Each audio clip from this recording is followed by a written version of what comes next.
ನಮಸ್ಕಾರ ಕರ್ನಾಟಕ ವೀಕ್ಷಕರೇ. ತಮಿಳುನಾಡು ದ್ರಾವಿಡ ಸಿದ್ಧಾಂತಗಳ ಭದ್ರಕೋಟೆ. ಇಲ್ಲಿ ಸಿನಿಮಾ ಮತ್ತು ರಾಜಕಾರಣ ಒಂದೇ ನಾಣ್ಯದ ಎರಡು ಮುಖಗಳು. MGR, ಕರುಣಾನಿಧಿ, ಜಯಲಲಿತಾರಂತಹ ದಿಗ್ಗಜರು ಆಳಿದ ಈ ಮಣ್ಣಿನಲ್ಲಿ ಹೊಸ ಇತಿಹಾಸ ಸೃಷ್ಟಿಯಾಗಿದೆ. ದಳಪತಿ ವಿಜಯ್ ನೇತೃತ್ವದ TVK ಪಕ್ಷ 108 ಸ್ಥಾನಗಳನ್ನು ಗೆದ್ದು ಅಬ್ಬರಿಸಿದೆ.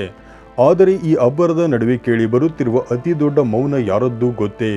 ಅದು ಕರ್ನಾಟಕದ ಸಿಂಗಂ ಎಂದೇ ಖ್ಯಾತರಾದ ಕೆ ಅಣ್ಣಾಮಲೈ ಅವರದ್ದು. ಚುನಾವಣಾ ಫಲಿತಾಂಶಗಳು ಹೊರಬೀಳುವಾಗ ಅಣ್ಣಾಮಲೈ ಭಾರತದಲ್ಲಿರಲಿಲ್ಲ. ಅವರು ಶ್ರೀಲಂಕಾದ ಪ್ರವಾಸದಲ್ಲಿದ್ದರು. ಅಲ್ಲಿಂದಲೇ ಅವರು ಮಾಡಿದ ಒಂದು ಟ್ವೀಟ್ ಈಗ ಇಡೀ ದೇಶದ ರಾಜಕೀಯ ವಲಯದಲ್ಲಿ ಚರ್ಚೆಗೆ ಕಾರಣವಾಗಿದೆ. ಸೋತರು ಗೆದ್ದವರು ಎಂಬ ಬಿರುದು ಅವರಿಗೆ ಈಗ ಯಾಕೆ ಅನ್ವಯವಾಗುತ್ತಿದೆ? ಬಿಜೆಪಿ ಹೈಕಮಾಂಡ್ ಮಾಡಿದ ಒಂದು ತಪ್ಪು ಲೆಕ್ಕಾಚಾರ ತಮಿಳುನಾಡಿನಲ್ಲಿ ಕಮಲದ ಗತಿಯನ್ನು ಹೇಗೆ ಬದಲಿಸಿತು? ಈ ವಿಡಿಯೋದಲ್ಲಿ ನಾವು ಅಣ್ಣಾಮಲೈ ಅವರ ಏಳು ಬೀಳುಗಳ ಸಂಪೂರ್ಣ ಇನ್ಸೈಡ್ ಸ್ಟೋರಿಯನ್ನು ಬಿಚ್ಚಿಡಲಿದ್ದೇವೆ. ವಿಡಿಯೋವನ್ನು ಕೊನೆಯವರೆಗೂ ನೋಡಿ. ಕಾಕಿ ಇಮೇಜ್ ಮತ್ತು ರಾಜಕೀಯ ಪ್ರವೇಶ. ಅಣ್ಣಾಮಲೈ ಅವರ ಕತೆ ಶುರುವಾಗುವುದು ಕರ್ನಾಟಕದಿಂದ. ಒಬ್ಬ ದಕ್ಷ IPS ಅಧಿಕಾರಿಯಾಗಿ ಭ್ರಷ್ಟಾಚಾರದ ವಿರುದ್ಧ ಸಿಂಗಂನಂತೆ ಗುಡುಗಿದ ಅಣ್ಣಾಮಲೈ ಅನಿರೀಕ್ಷಿತವಾಗಿ ರಾಜೀನಾಮೆ ನೀಡಿದಾಗ ಇಡೀ ದೇಶವೇ ಬೆಚ್ಚಿ ಬಿದ್ದಿತ್ತು. ತನ್ನ ಮಣ್ಣಿನ ಸೇವೆ ಮಾಡಬೇಕು ಎಂಬ ಹಠದೊಂದಿಗೆ ತಮಿಳುನಾಡಿಗೆ ಮರಳಿದ ಅವರಿಗೆ ಬಿಜೆಪಿ ಕೆಂಪು ಹಾಸಿನ ಸ್ವಾಗತ ನೀಡಿತು.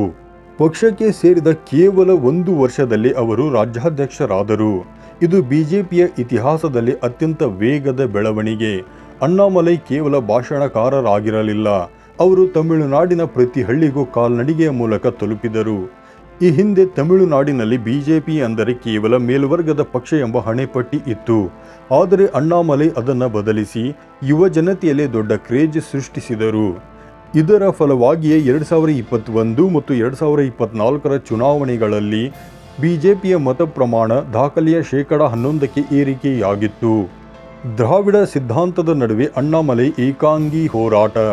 ಅಣ್ಣಾಮಲೈ ಅವರ ಸ್ಟೈಲ್ ಸಾಂಪ್ರದಾಯಿಕ ರಾಜಕಾರಣಿಗಳಿಗಿಂತ ಭಿನ್ನವಾಗಿತ್ತು. ಅವರು ಮೈತ್ರಿಗಾಗಿ ಯಾರ ಮುಂದೆಯೂ ತಲೆ ಬಗ್ಗಿಸಲಿಲ್ಲ.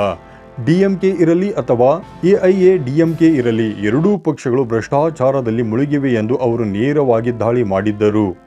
ವಿಶೇಷವೆಂದರೆ ತಮಿಳುನಾಡಿನ ಆರಾಧ್ಯ ದೈವಗಳಂತಿದ್ದ MGR ಮತ್ತು ಜಯಲಲಿತಾ ಅವರ ಬಗ್ಗೆ ಅಣ್ಣಾಮಲೈ ನೀಡಿದ ಕೆಲವು ಹೇಳಿಕೆಗಳು ದೊಡ್ಡ ವಿವಾದ ಸೃಷ್ಟಿಸಿದವು. ಇದು AIADMK ನಾಯಕರ ಕೆಂಗಣ್ಣಿಗೆ ಗುರಿಯಾಯಿತು. ನಮಗೆ ಮೈತ್ರಿ ಬೇಕು, ಆದರೆ ಅಣ್ಣಾಮಲೈ ಬೇಡ ಎನ್ನುವ ಮಟ್ಟಕ್ಕೆ ಪರಿಸ್ಥಿತಿ ಬಂದು ತಲುಪಿತು. ಆದರೆ ಅಣ್ಣಾಮಲೈ ಅವರ ನಿಲುವು ಸ್ಪಷ್ಟವಾಗಿತ್ತು. ಬಿಜೆಪಿ ತಮಿಳುನಾಡಿನಲ್ಲಿ ಸ್ವತಂತ್ರ ಶಕ್ತಿಯಾಗಿ ಬೆಳೆಯಬೇಕು. ಯಾವುದೇ ದ್ರಾವಿಡ ಪಕ್ಷದ ಊರುಗೋಲು ನಮಗೆ ಬೇಡ ಎನ್ನುವುದು ಅವರ ವಾದವಾಗಿತ್ತು. ಹೈಕಮಾಂಡ್ನ ಶಾರ್ಟ್ಕಟ್ ಮತ್ತು ಸೈಡ್ಲೈನ್ ಸ್ಟೋರಿ. 2026ರ ಚುನಾವಣೆ ಹತ್ತಿರವಾಗುತ್ತಿದ್ದಂತೆ ಬಿಜೆಪಿ ಹೈಕಮಾಂಡ್ ಒಂದು ದೊಡ್ಡ ನಿರ್ಧಾರ ತೆಗೆದುಕೊಂಡಿತು. ಅಣ್ಣಾಮಲೈ ಅವರ ಸ್ವತಂತ್ರ ಹೋರಾಟದ ಮೇಲೆ ನಂಬಿಕೆ ಇಡದೆ ಹಳೆಯ ಮೈತ್ರಿ ಪಕ್ಷ AIADMK ಜೊತೆಗೆ ಕೈಜೋಡಿಸಲು ಮುಂದಾಯಿತು. ಈ ಮೈತ್ರಿಗೆ ಅಡ್ಡಿಯಾಗಿದ್ದೇ ಅಣ್ಣಾಮಲೈ. ಹೀಗಾಗಿ ಅವರನ್ನು ರಾಜ್ಯಾಧ್ಯಕ್ಷ ಸ್ಥಾನದಿಂದ ಕೆಳಗಿಳಿಸಿ 9R ನಾಗೇಂದ್ರನ್ ಅವರನ್ನು ಆ ಸ್ಥಾನಕ್ಕೆ ತರಲಾಯಿತು. ಈ ವೇಳೆ ಕೇವಲ ಸ್ಟಾರ್ ಪ್ರಚಾರಕನಾಗಿ ಅಣ್ಣಾಮಲೈ ಅವರನ್ನು ಸೀಮಿತಗೊಳಿಸಲಾಯಿತು. ಈ ಚುನಾವಣೆಯಲ್ಲಿ ಅವರು ಎಲ್ಲಿಯೂ ಸ್ಪರ್ಧಿಸಲಿಲ್ಲ. ಸೀಟ್ ಹಂಚಿಕೆಯ ಮಾತುಕತೆಯಲ್ಲೂ ಅವರಿಗೆ ಅವಕಾಶ ನೀಡಲಿಲ್ಲ. ಸಿಂಗಂನಂತೆ ಗರ್ಜಿಸುತ್ತಿದ್ದ ನಾಯಕನನ್ನು ಮೂಲೆಗುಂಪು ಮಾಡಿದ್ದು ಅಣ್ಣಾಮಲೈ ಅಭಿಮಾನಿಗಳಿಗೆ ಅತೀವ ನೋವು ತಂದಿತು. ಇದು ಬಿಜೆಪಿಯ ಸೋಲಿಗೆ ಮೊದಲ ಮೆಟ್ಟಿಲಾಯಿತೆ ಎಂಬ ಪ್ರಶ್ನೆ ಈಗ ಕಾಡುತ್ತಿದೆ. ಫಲಿತಾಂಶದ ವಿಶ್ಲೇಷಣೆ, ಅಂಕಿ ಅಂಶಗಳ ಆಘಾತ. ಈಗ ಫಲಿತಾಂಶದ ಕಡೆ ಗಮನ ಹರಿಸೋಣ. ಅಣ್ಣಾಮಲೈ ಪ್ರಭಾವ ಇದ್ದಾಗ 11%ರಷ್ಟಿದ್ದ ಬಿಜೆಪಿ ಮತ ಪ್ರಮಾಣ ಈ ಬಾರಿ ಕೇವಲ 2%ಕ್ಕೆ ಕುಸಿದಿದೆ. ಮೈತ್ರಿ ಮಾಡಿಕೊಂಡ ಬಿಜೆಪಿ ಗೆದ್ದಿದ್ದು ಕೇವಲ 1 ಸ್ಥಾನ, ಅದೂ ಕೂಡ ಕೇವಲ 900 ಮತಗಳ ಅಂತರದಿಂದ. ಇದಕ್ಕೆ ವ್ಯತಿರಿಕ್ತವಾಗಿ ದಳಪತಿ ವಿಜಯ್ ಅವರ TVK ಪಕ್ಷ 108 ಸ್ಥಾನಗಳನ್ನು ಗೆದ್ದು ಹೊಸ ಇತಿಹಾಸ ಬರೆಯಿತು. ಅಣ್ಣಾಮಲೈ ಅವರು ಯಾವುದನ್ನು ಸಾಧಿಸಬೇಕು ಅಂದುಕೊಂಡಿದ್ದರು, ಅಂದರೆ ದ್ರಾವಿಡ ಪಕ್ಷಗಳ ಪಾರುಪತ್ಯವನ್ನು ಮುರಿಯುವುದು, ಅದನ್ನು ದಳಪತಿ ವಿಜಯ್ ಮಾಡಿ ತೋರಿಸಿದರು. ಬಿಜೆಪಿ ಮಾಡಿದ ತಪ್ಪು ಲೆಕ್ಕಾಚಾರದಿಂದ ಅಣ್ಣಾಮಲೈ ಅವರ ಇಷ್ಟು ವರ್ಷದ ಶ್ರಮವೆಲ್ಲ ನೀರಿನಲ್ಲಿ ಹೋಮ ಮಾಡಿದಂತಾಯಿತು. ಅಣ್ಣಾಮಲೈ ವಿಫಲರಾಗಲಿಲ್ಲ, ಬದಲಿಗೆ ಪಕ್ಷವೇ ಅವರಿಗೆ ಸಮಯ ಕೊಡಲಿಲ್ಲ ಎಂಬುದು ಈಗ ರಾಜಕೀಯ ವಿಶ್ಲೇಷಕರ ಅಭಿಪ್ರಾಯ. ಸೋಲಿನ ನಂತರದ ಆ ಒಂದು ಟ್ವೀಟ್ ಮತ್ತು ಭವಿಷ್ಯ. ಸೋಲಿನ ನಂತರ ಶ್ರೀಲಂಕಾದಿಂದ ಅಣ್ಣಾಮಲೈ ಮಾಡಿದ ಟ್ವೀಟ್ ಸದ್ಯದ ಸೆನ್ಸೇಷನ್. ಅವರು ವಿಜಯ್ ಅವರ ಗೆಲುವನ್ನು ಮುಕ್ತ ಕಂಠದಿಂದ ಹೊಗಳಿದ್ದಾರೆ. ಮಣ್ಣಿನ ಜನರು ಒಂದೇ ಧ್ವನಿಯಲ್ಲಿ ಮತ ಚಲಾಯಿಸಿದ್ದಾರೆ. ರಾಜಕೀಯ ವಂಶ ಪಾರಂಪರ್ಯಕ್ಕಲ್ಲ ಎಂಬುದನ್ನು ಜನ ತೋರಿಸಿದ್ದಾರೆ ಎಂದು ಹೇಳುವ ಮೂಲಕ ಕರುಣಾನಿಧಿ ಕುಟುಂಬಕ್ಕೆ ನೇರ ಟಾಂಗ್ ನೀಡಿದ್ದಾರೆ.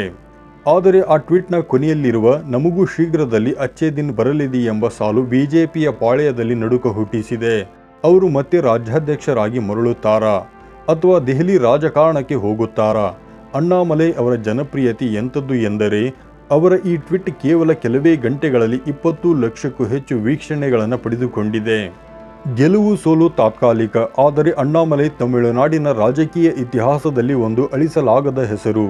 ಅವರು ಈ ಬಾರಿ ಬಲಿಪಶುವಾಗಿರಬಹುದು, ಆದರೆ ಅವರ ಹೋರಾಟದ ಕಿಚ್ಚು ಆರಿಲ್ಲ.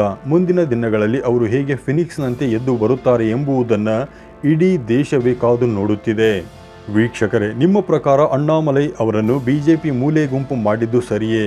ಅಣ್ಣಾಮಲೈ ಅವರ ನೇತೃತ್ವದಲ್ಲೇ ಬಿಜೆಪಿ ಚುನಾವಣೆ ಎದುರಿಸಿದ್ದರೆ ಫಲಿತಾಂಶ ಬದಲಾಗುತ್ತಿತ್ತೆ? ನಿಮ್ಮ ಅನಿಸಿಕೆಗಳನ್ನು ನಮಗೆ ಕಾಮೆಂಟ್ ಮಾಡಿ ತಿಳಿಸಿ. ಈ ವಿಡಿಯೋ ಇಷ್ಟವಾದರೆ ಲೈಕ್ ಮಾಡಿ ಮತ್ತು ಶೇರ್ ಮಾಡಿ. ಧನ್ಯವಾದಗಳು.